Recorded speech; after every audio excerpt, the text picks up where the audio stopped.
Producer Murasoli Maran. அப்போ நானும் முரசொலி மாறன் என்ன பண்ணோம், உடனே அந்த பல்லவியை எல்லாம் எடுத்துக்கிட்டு சரணம் எல்லாத்தையும் எழுதி கன்ஃபார்ம் பண்ணிக்கிட்டு, அதுக்கப்புறம் அன்றைக்கி மதியானத்துக்கு மேலே நாங்கள் 2 பேரும் திரு எம்ஜிஆரை பார்க்க போகிறோம். போனால் ஜெமினியில், அவர் ஜெமினி ஸ்டுடியோவில் நீரும் நெருப்பு ஷூட்டிங்கில் இருந்தாராம்.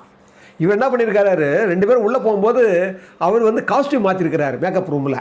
அதை சொல்லிட்டாங்களாம், விஜய் பீதாம்பரம் தான் இருந்தாராம்.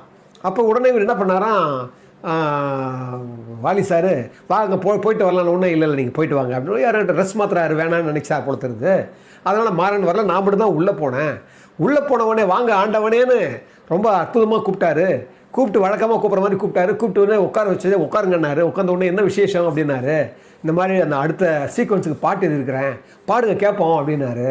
நான் உடனே நான் செத்து பொழைச்சவன்டா யமனை பார்த்து சிரிச்சவன்டான்னு சொல்லி அந்த பாட்டையும் சரணத்தையும் டியூன் தான் போட்டாங்களே, நான் கொஞ்சம் டியூனோட தான் பாடி காமிச்சேன்.